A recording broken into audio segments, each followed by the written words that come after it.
കേരളത്തിലെ ഭൂരിഭാഗം സിവിൽ കേസുകളും പരിശോധിച്ചാൽ അതിൽ 80% അയൽക്കാർ തമ്മിലുള്ള വഴിത്തർക്കങ്ങളോ അല്ലെങ്കിൽ അതിർത്തി തർക്കങ്ങളോ ആയിരിക്കും.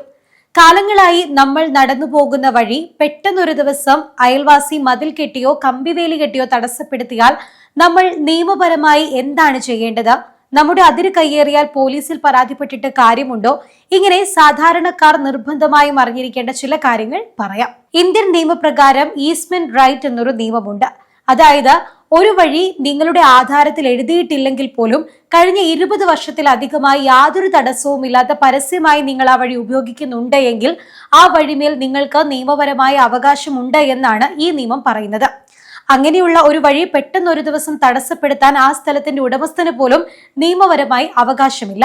ഇനി നിങ്ങളുടെ വീടിന് മുന്നിലേക്ക് വരാൻ ഈ ഒരു ഒറ്റ വഴി മാത്രമേ ഉള്ളൂവെങ്കിൽ അതിനെ ഈസ്മെന്റ് ഓഫ് നെസസിറ്റി എന്ന് പറയും. അങ്ങനെയുള്ള സാഹചര്യത്തിൽ വഴി തടയാൻ ആർക്കും കഴിയില്ല. ആരെങ്കിലും വഴി തടസ്സപ്പെടുത്തിയാൽ നിങ്ങൾ ചെയ്യേണ്ടത് ഉടൻ തന്നെ തൊട്ടടുത്തുള്ള മുൻസിഫ് കോടതിയെ സമീപിച്ച് വഴി തടസ്സപ്പെടുത്തുന്നത് തടയാൻ ഒരു ഓർഡർ വാങ്ങുക എന്നതാണ്.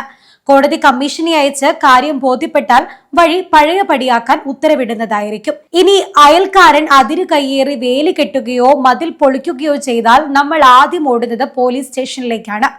എന്നാൽ ഒരു കാര്യം നിങ്ങൾ മനസ്സിലാക്കണം, അതിർത്തി തർക്കങ്ങൾ നിലവിൽ സിവിൽ സ്വഭാവമുള്ള കാര്യങ്ങളാണ്. അതുകൊണ്ട് പോലീസിന് നേരിട്ട് വന്ന് അതിര് തിരിച്ചു തരാൻ നിയമപരമായി അധികാരമില്ല. പോലീസ് ചെയ്യാറുള്ളത് ഇരുഭാഗത്തെയും വിളിച്ച് സംസാരിച്ച് പ്രശ്നം താൽക്കാലികമായി ഒത്തുതീർക്കുക എന്നത് മാത്രമാണ്.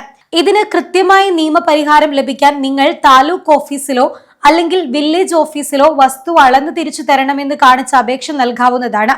സർക്കാർ സർവേയർ വന്ന് ഒഫീഷ്യൽ സ്കെച്ചും ആധാരവും വെച്ച് വസ്തു അളന്ന് അത് തിരിച്ചു തരും. എന്നിട്ടും അയൽവാസി അത് അംഗീകരിക്കുന്നില്ല എങ്കിൽ നിങ്ങൾക്ക് മുൻസിഫ് കോടതിയിൽ അതിർത്തി നിർണയത്തിനായി കേസ് ഫയൽ ചെയ്യാവുന്നതാണ്.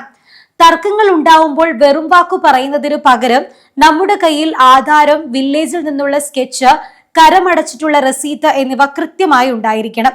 ഈ രേഖകളുടെ ഒരു സെറ്റ് ഫോട്ടോസ്റ്റാറ്റ് എപ്പോഴും കയ്യിൽ കരുതുകയും ചെയ്യണം. അതേസമയം ഇത്തരം ഘട്ടത്തിൽ നേരിട്ട് കോടതിയിൽ പോയി കേസ് കൊടുക്കുന്നതിന് മുൻപ് ഒരു വക്കീൽ വഴി അയൽക്കാരന് കൃത്യമായൊരു ലീഗൽ നോട്ടീസ് അയക്കുക. നിങ്ങൾ ചെയ്യുന്നത് നിയമവിരുദ്ധമാണെന്നും ഇത് തുടർന്നാൽ കോടതിയെ സമീപിക്കുമെന്നും കാണിച്ച് 15 ദിവസത്തെ സമയം നൽകി നോട്ടീസ് അയക്കുമ്പോൾ തന്നെ പകുതി പേരും പ്രശ്നം ഒത്തുതീർപ്പാക്കാൻ തയ്യാറാകും. കോടതിയിൽ പോയാൽ വർഷങ്ങളോളം കേസ് നീണ്ടുപോയേക്കാം. വക്കീൽ ഫീസും കൂടും.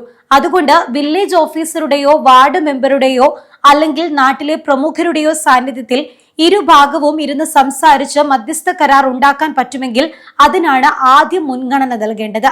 അതിർത്തി തർക്കത്തിൽ പോലീസ് ഇടപെടില്ല എന്ന് കരുതി പോലീസിനെ വിളിക്കാതിരിക്കരുത്. അയൽവാസി നിങ്ങളെ ഭീഷണിപ്പെടുത്തുകയോ ചീത്ത വിളിക്കുകയോ സ്ത്രീകളെ അപമാനിക്കുകയോ ചെയ്താൽ അത് സമാധാന ലംഘനമാണ്. ഇത്തരം സാഹചര്യങ്ങളിൽ ജീവനും സ്വത്തിനും സംരക്ഷണം വേണമെന്ന് കാണിച്ച് പോലീസ് സ്റ്റേഷനിൽ രേഖാമൂലം പരാതി നൽകുകയും അതിന്റെ റസീത്ത് വാങ്ങി സൂക്ഷിക്കുകയും ചെയ്യാവുന്നതാണ്. നിയമങ്ങൾ നിങ്ങളുടെ അവകാശങ്ങൾ സംരക്ഷിക്കാനുള്ളതാണ്. അതിന് നിങ്ങൾ ധൈര്യമായി മുന്നോട്ട് പോവുകയും വേണം. പക്ഷേ പരമാവധി വിട്ടുവീഴ്ചകളിലൂടെയും നാട്ടിലെ മധ്യസ്ഥ ചർച്ചകളിലൂടെയും പരിഹരിക്കാൻ പറ്റുന്ന പ്രശ്നങ്ങൾ അങ്ങനെ തന്നെ തീർക്കണം. പുതിയൊരു ഇൻഫോർമേറ്റീവ് വീഡിയോയുമായി വീണ്ടും കാണാം. അതുവരേക്കും നന്ദി.